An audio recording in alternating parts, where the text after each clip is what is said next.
Hey guys, welcome to BP, the Bible Perspective. Trevor Noah versus Thomas Sowell. Subject of reparations, race, racism, and slavery. This is part 3 of us unpacking this matchup. Now, before we get into it, please like and share this video and subscribe to BP, the Bible Perspective. And as always, if you have a thought or comment, add it to the comment section below. All comments are welcome. As I said, this is part 3 of us unpacking a video that was put together called Trevor versus Sowell, and it was a splicing of comments of how both Thomas Sowell and Trevor Noah address the issues of reparations, slavery, racism, and race. I want to unpack this further. I want to go deeper in just the spicing of, what the video did was, if you go back and watch the video, they play, statements that Trevor made, and then the statements that Thomas Sowell made. I'm going deeper, and I'm really unpacking what they say, especially from Thomas Sowell's perspective. So I want to get right into it, and I left off talking about the impact of slavery. The impact of slavery. One of the most, in my opinion, disturbing perspectives that white evangelicals have, white conservatives have, and then black conservatives such as Thomas Sowell, that they just seem to just dismiss the entire hardships and suffering, the impact of that. If you were brutalized, raped, if you were treated horribly, treated less than, and then all of a sudden, oh, you're free to go. There was a horrible story about a young man who was arrested in New York and went to Rikers Island. I believe he spent some 3 years there without even going to trial. And then finally they let him go. About a year or two after he was let go, he committed suicide. One of the most horrible stories. But the trauma that he experienced while he was in Rikers is what produced that. Now, we all understand trauma, and let me just say, there's not one single person that does not understand the effect of trauma.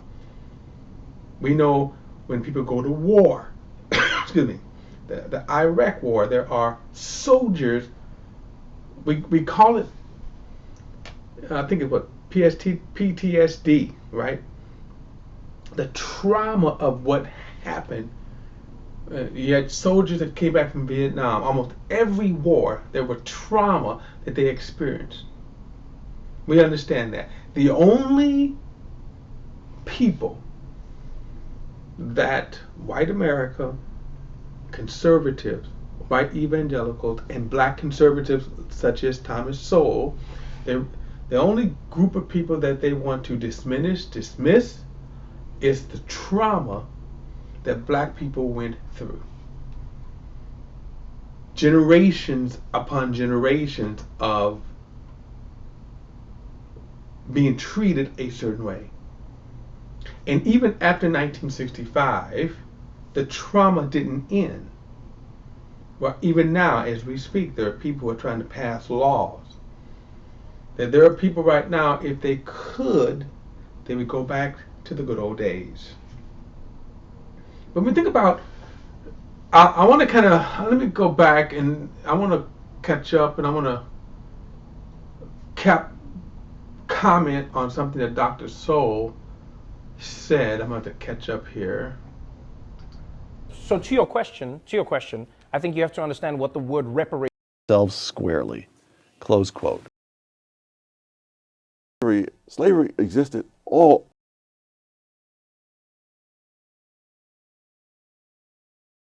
blacks from Caribbean, like. All right, I'm going to scroll back, and because I want you to hear, I want you to hear what he said, and I want to comment on this because I think this is important. This is where I'm going to start at. Let me go back maybe to. I'm going to start it here.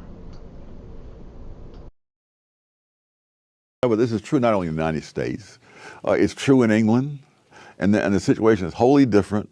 And yet, if you read the data, for example, from London, the educational tests and so forth, you see that there, immigrants from Africa pass this test they have. I'm talking about low-income people now. Nearly 60% of the time. Blacks from Caribbean, like 50%, so on. Native-born whites in the same low-income bracket pass this test 30% of the time. And it's the same thing. The foreign people come in, they haven't had generations of being steeped in the welfare state vision, the vision of grievances, victimology, and resentments. Now this is where I stopped, and I want to comment. I want to finish commenting on this. When he says that there are immigrants who come in and do better with standardized testings in schools and opportunities. Now let's go back because there's a bit of him conflating some things here. One, the timeline of African Americans, and I'm going to get to that in a moment. Now, when he talks about even like African immigrants coming here, what he's not talking about is what are the conditions in which all immigrants are coming to America. In other words, there is a reason why immigrants leave their country and then come to America. Okay? In other words, if their nation was as great, if the opportunities were that great, would they not stay in those nations? Secondly, when they do come, immigrants do not have they don't have culture, laws, ideologies that is against them. As America's culture and laws and ideologies was against its citizens of color. But you have to kind of go back and think that, so this issue now, he brings up, and this is where the conflation comes in at, and I'm going to say this, him being disingenuous. Think about this for a moment. Let's go back to Thomas Sowell, who was born in 1930 in the South. From 1930 to 1965, he couldn't, think about this, he couldn't prosper in the South. The trauma that led him and caused him to flee the South, to flourish in the nation other than the South, he doesn't talk about. But let's think about some of the people that he fled. Let's talk about some of the people that he left. And let's unpack why there was a great migration from the South. Because of the brutality of the South. And those blacks that stayed in the South suffered under brutality. There were those blacks, the majority of them that stayed, conformed to a system of racism that was dished out by the South. Meaning this, blacks knew their place. So if you say that, well, blacks that we didn't have no trouble. This is why when you go back and you study and you see what whites were saying about the civil rights movement, that's why they always used the phrase agitators, outside agitators. And the reason why they said that, because they didn't want outside agitators, meaning educated black people who knew their rights, knew the laws, who were fighting for the freedoms of blacks, coming in and agitating, stirring up the blacks who knew their place. So if a black person was walking down the downtown street, they would move out of the way of white people. They wouldn't look white people in the eye. Where do you think that mindset came from? In 1955, and this is something you need to understand, 1955, we know the story of Emmett Till. Emmett Till was a boy from Chicago, and against his mother's wishes, visited a cousin down in Mississippi. Story is still unclear as to exactly what happened. Some say that Emmett Till whistled at a white woman. That white woman is still alive today, but that he whistled with her. Her husband and brother, later, I believe it was that night or the next day, it was in the middle of the night, we're talking like 1, 2, 3 in the morning, stormed into his cousin's, where he was living, his cousin's house. They just stormed in the house. There wasn't police. They didn't have a warrant. They didn't have police rights, but they stormed in and took Emmett Till, the 14-year-old boy, and then brutalized him. They tortured him. They brutalized him. Now I want you to understand something here. Remember I talked about how America was conditioned that was okay. See, those two men got acquitted. They were applauded. They were cheered. They walked around in that town, in that society, as if nothing wrong had happened. Some people may ask, well, why didn't his cousin fight? And that's the thing you need to understand. Remember, they were able to go they stormed into that house and grabbed a 14-year-old boy. Why didn't the cousins fight? Because, see, generations of, if we do, the brutality that they inflicted on Emmett Till, they would have experienced by these white men. And then ultimately the white society, the law that acquitted them. I want to focus on the fact that they were, the mentality though.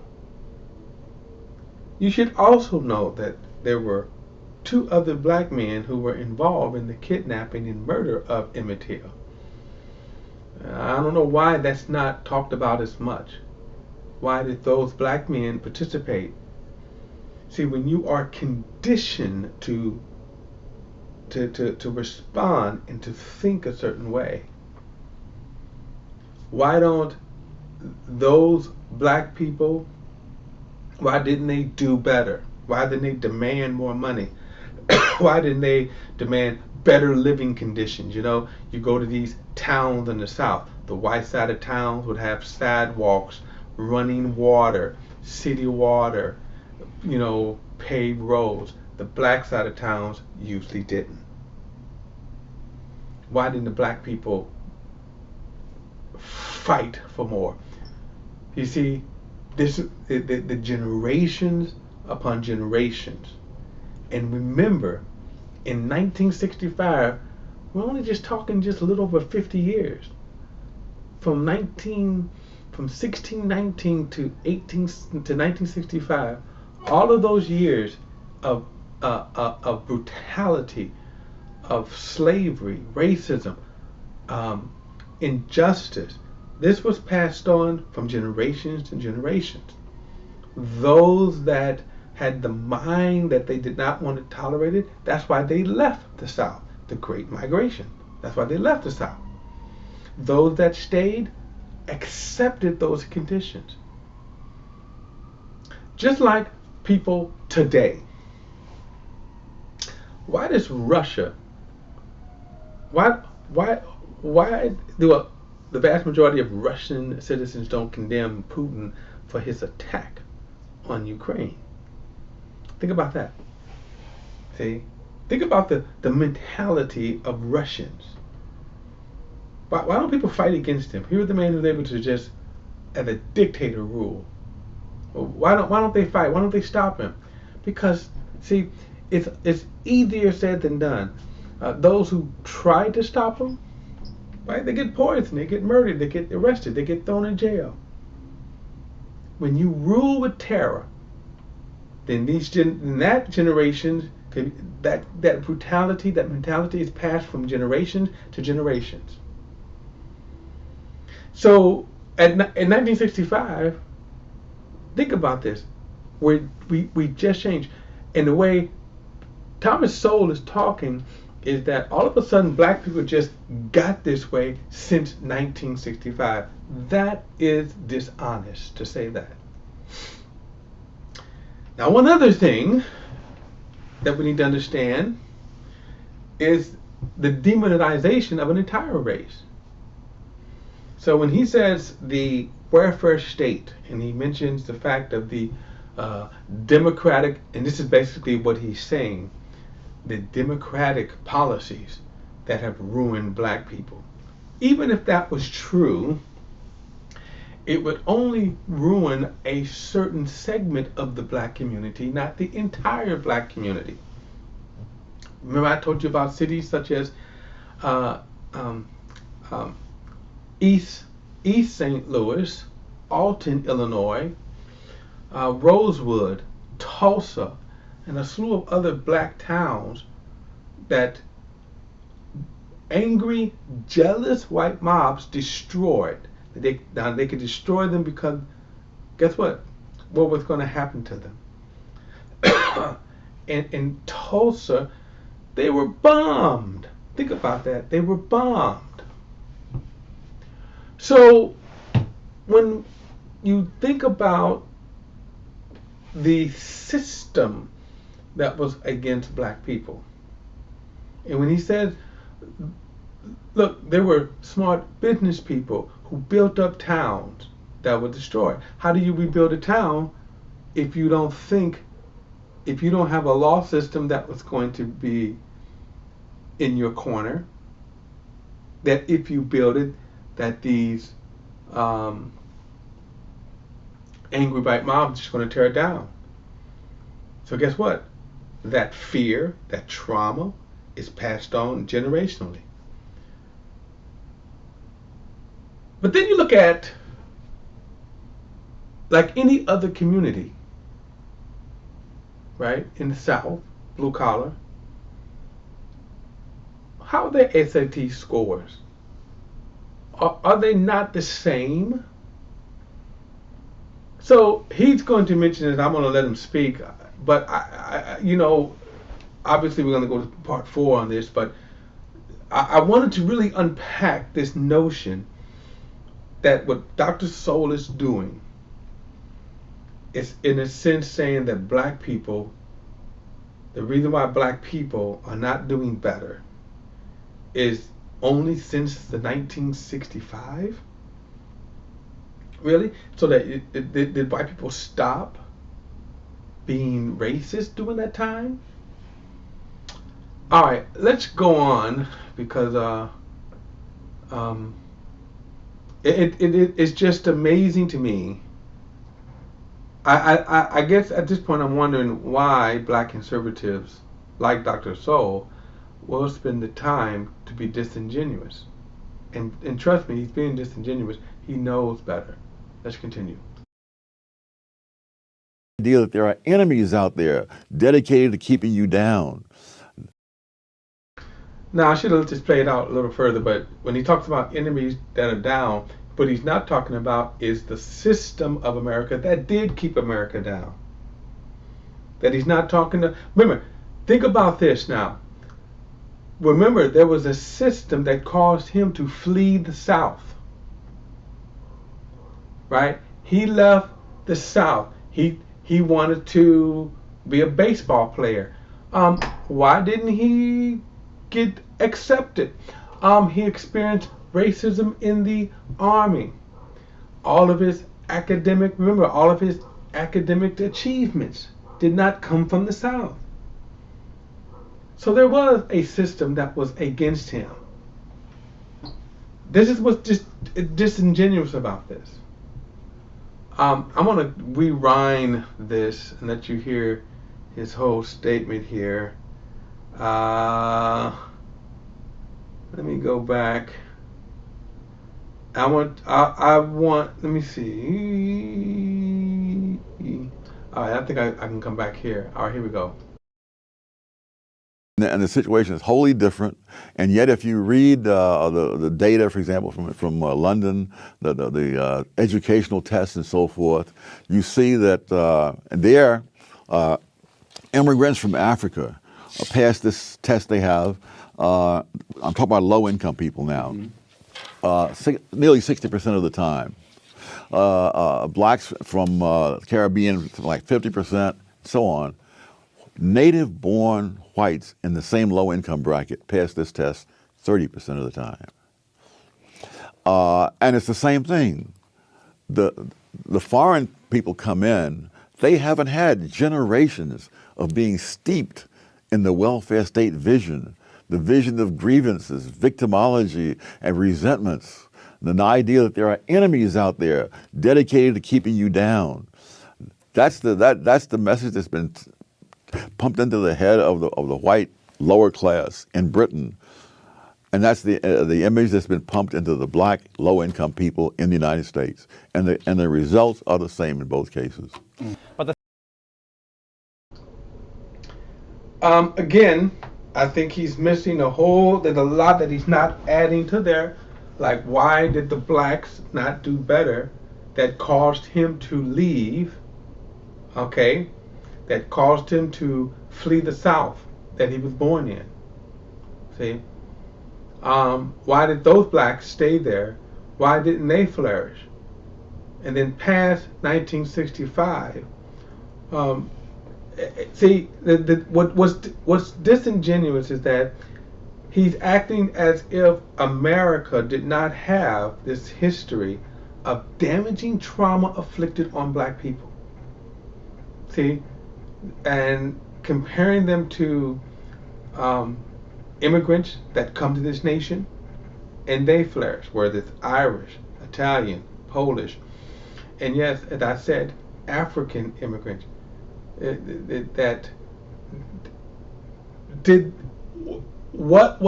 How was the afflicted trauma?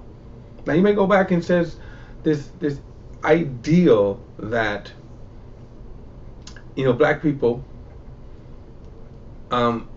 became bad because of the policies of the democratic policies, which they're by the way, they're not just democratic policy, but he's talking about welfare and things like that. And then they would say, well, the breakup of the father. We'll get to that later. The father's being taken up out of the home. We'll get back to that later. But he's acting as if that black people were just fine until 1965, not realizing that in 1965, what was the emotional, mental condition? They still had to fight even after 1965. And I will remind you, Martin Luther King was assassinated in 1968. All right, let's continue.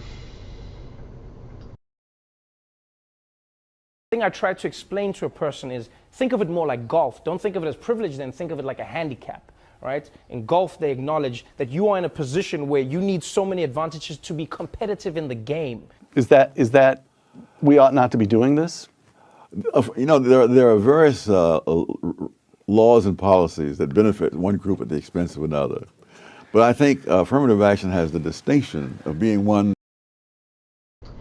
Now I'm going to stop here because I'm going to come back to his affirmative action, okay, how he deals with affirmative actions. Martin Luther King once said, and this was going back to what Trevor said about being in golf and the handicaps of being in golf. Martin Luther King once talked about this. There's an interview, a brilliant interview, where he says the person was asking him about the very same thing here that, you know, Dr. Sowell, the dishonesty here to me is disturbing. But Dr. King basically said this, that you will try to say to black people, you know, you start them off, if you start off, you want them to start off on the same level that they have been denied, that they've been, you know, in other words, if they start a race and this person now has 100 yards ahead, and then the black people now, they start the race 100 yards behind. They still have to catch up. They got 100 yards they have to catch up to. I'm paraphrasing what he said. He didn't say this exactly. But I think you see the point here is that what is disingenuous on Dr. Sowell's part is to say, or to try to act as if black people had the same opportunity, the same privileges, and that they, in a sense, just squandered it then. Because if everybody else, if immigrants can come here and get loans and get certain benefits, are you saying the black people had the same opportunities? We won't get into the idea of what was called redlining. We won't get into the idea of the fact that there were people who certainly did not have opportunity. As I said, there was a reason why Dr. Sowell left the South and didn't flourish with the brilliance of his intellect in the South. And yet he's now saying, and I'm going to get into this in part 4 when he talks about affirmative action. Because this is something that Clarence Thomas, the Supreme Court determines Clarence Thomas loathed, even though he benefited from affirmative action. But more so, let's talk about why you needed affirmative action in the first place. In other words, again, if you're acting as if these systems were not what we call systematic racism, weren't in place. See, if you want to just ignore that, and you have to ignore that. All right, guys, I'm going to pick it up in part 4, but I want to, if you have a thought or comment, add your comments to the comment section. Remember, all comments are welcome. I would love to hear your comments, love to hear your responses, and don't forget to like and share this video, and subscribe to BP the Bible Perspective. Till next time, I'll see you then.